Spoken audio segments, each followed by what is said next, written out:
I am back from my second Joe Dispenza retreat. I've done 2 of his retreats now back to back over the last 3 weeks. So I'm a little bit tired, but I'm glad I did them. I'm really grateful I got off the wait list so I could experience the advanced follow-up in Dallas. The advanced follow-up retreats are only 3.5 days, so it's much more manageable than the advanced week-long, even though the days at the AFU are much longer days. Because it's only 3.5 days, I personally felt like it was a lot more manageable. So I'm gonna jump to a video I made of my weekend experience with the advanced follow-up in Dallas at the Gaylord Texan. And then I'm gonna share with you some of the thoughts I had while I was there, and then go into this really interesting conversation that I had with my higher self during one of the coherence healings that kind of became an ethical and moral dilemma. And it was kind of a surprising conversation. I wasn't expecting to have that talk with myself, but there must have been a reason why my higher self brought that to my attention in that moment. And so it really made me rethink everything that I knew about energetic and spiritual healing and whether or not we can or should facilitate that for another person. So that's a really interesting thing, and I would love to get your thoughts about it too if you guys have ever come across that same bridge or had the same type of conversation with yourself. So with this advanced follow-up, it was really different because we had mystical molecules as our theme. And so we were working on a lot of self-induced DMT trances during the weekend. Just through meditation, you can self-administer any type of psychedelic experience that you really want to have, which is really fascinating. And it's something, if I didn't try it at this retreat, I probably wouldn't believe would actually be possible. But first, I'm gonna jump to this video that I made so you guys can see what the experience is like, what the Dress as Your Future Self party was like. People actually just wore whatever they wanted. Like, I thought you genuinely had to dress up as your future self, but it was just like a costume party. And that was the story that they told us too, that the first time they did an advanced follow-up, it was on Halloween weekend. That's why they had a dress up party. And now they've just continued it forward as like a Dress as Your Future Self event, but it's essentially just a costume party. You can wear any type of costume you want. So yeah, we're gonna jump to this video I made of the weekend really quick, and then I'll talk about some of my experiences and this debate essentially that I had to have with my higher self about whether or not doing a coherence healing was ethical.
feel like the advanced week-long is like the regular menu items, and the advanced follow-up is the chef's special, where Joe Dispenza is just trying out all kinds of new things with us, trying new meditations, experimenting with things like DMT during our meditation. Something else that I really enjoyed is just the vibe here is so different from the week-long. With the week-long, we had a lot of new people, myself included, who are new to the space, who are maybe unfamiliar with the environment, who are still having some growing pains while they're adjusting to the retreat. And with the advanced follow-up, you have to have completed an advanced week-long to even be able to register for a follow-up retreat. So everyone here knows the deal, knows what they're doing. It's a lot more high energy, more dancing. It's about the same number of people. It's maybe 1,300 people in this group, but the hotel is much bigger. So it feels like a bigger crowd, even though it's technically less people than we had at Marco Island, but the Gaylord Texan is humongous. It's a giant hotel. This one woman, she brought her stepometer. She says that we've been knocking out 10,000 steps before lunch every day, which is crazy. She's been clocking in at 5 miles of walking a day, just walking through the hotel, plus the walking meditation. So that's something, if you're going to do an advanced follow-up at one of the Gaylord retreats, then you really want to bring good walking shoes. That's a mistake that I made.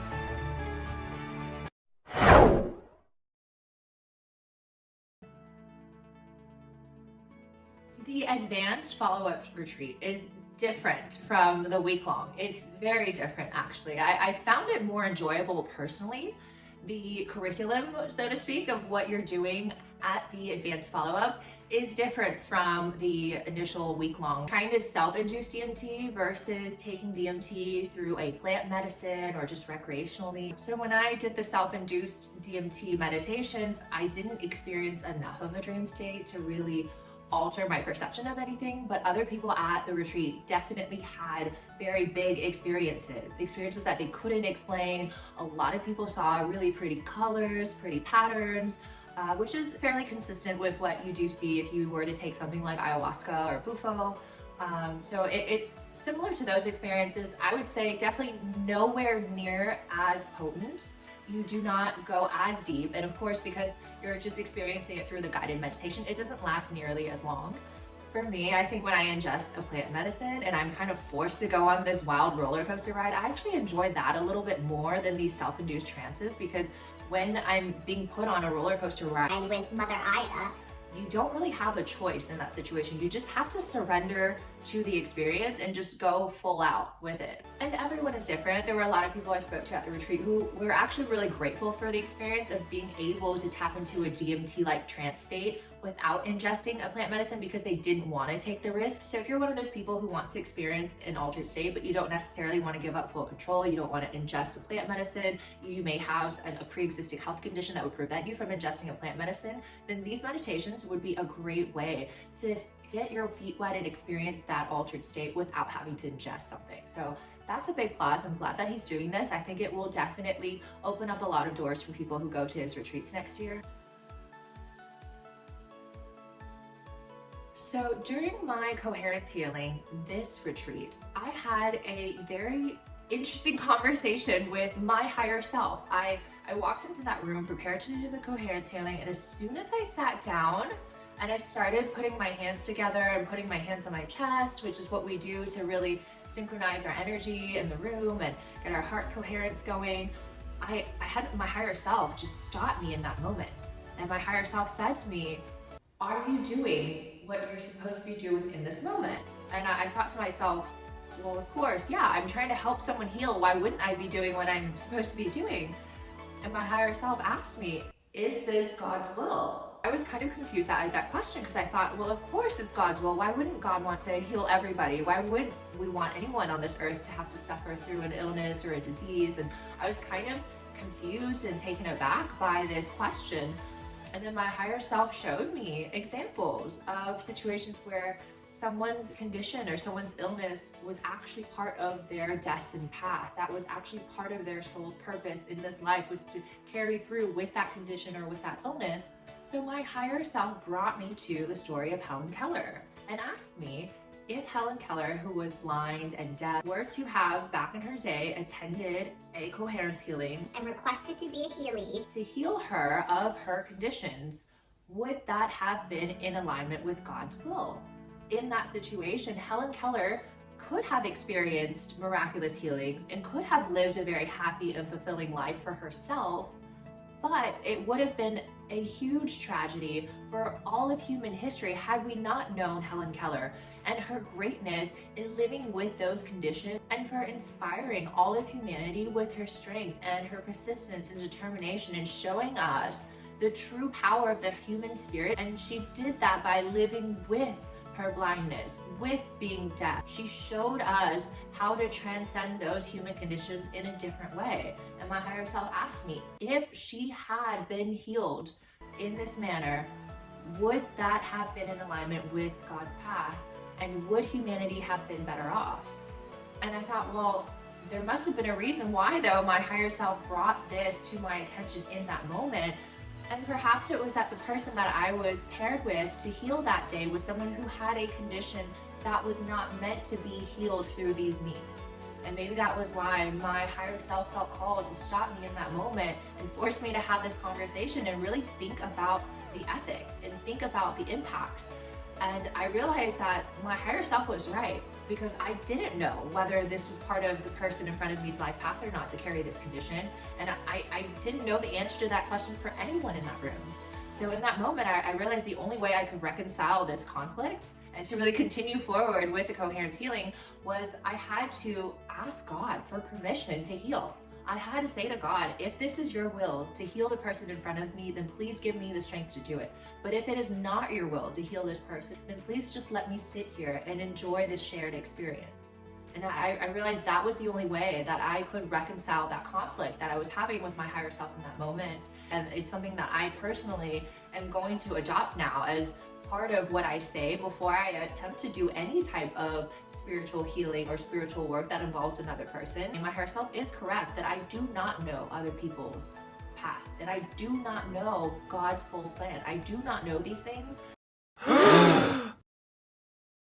So I'm grateful that I had this conversation and that I could recognize this and learn that I need to ask for permission when I do this type of work, because I could be recklessly healing someone who is not destined to be healed from these worldly conditions in this way. And it really made me think more to my past experience from my last retreat too, where a lot of people were having experiences with blue beings or with aliens. When I started looking into them a little bit more, a lot of people were saying they were Arcturian aliens and all this stuff, and it made me question whether or not that was ethical. Are these healings that are involving blue beings or involving these aliens and other dimensional beings, are they in alignment with God's plan? Are we doing what we're meant to be doing, or are we just messing things up for our creator? I mean, that's a question that I really had to think about, because I don't know the answer to that. And I can't say that all these other interdimensional beings know the answer to that either. I think really only God knows the answer. And the only thing that we can really accurately do is just ask for permission each time, because we don't know the outcome. I also want to know too if this is a moral dilemma that anyone else's higher selves or consciousness has brought to them before and how they reconciled it. So yeah, if you guys are watching this video and you've had a similar type of discussion with yourself, or if you've had moral dilemmas with your higher self or your consciousness and you found different ways to resolve this situation, or you have different perspectives on the situation, any of your insights that you're willing to share would be greatly appreciated, because I am still new to this space and I'm trying to understand these thoughts and these experiences that are coming up, and the more information that you guys would be willing to share with me would be wonderful. And likewise, I hope that my experiences and me talking about these conversations that I'm having with my higher self are helpful for you in your journey too. Also, if you guys have any questions about these retreats, either the advanced Weeklong or the advanced follow-up, I'm happy to answer any questions you guys have. I would say overall, I would definitely sign up for an AFU, an advanced follow-up retreat again. So even though it's shorter because we only have 3 days, the days are longer, because even after we're done doing the work in the ballroom and you think you're off the hook and you get to have a little break for dinner, you do have a bedtime meditation in your room. On the TV, there's actually a channel set up for the event, and you have to tune in at 10 o'clock at night for your final meditation. And Joe Dispenza will lead you through whatever meditation for that day. But just be prepared for longer days. For me personally, I think longer days for 3.5 days is much more manageable than shorter days for 7 full days. So I did enjoy the AFU. I would recommend signing up for one if you haven't done one before, but you do have to complete a week-long advanced retreat to be able to sign up for the AFU. So I would definitely consider doing more advanced follow-up retreats in the future.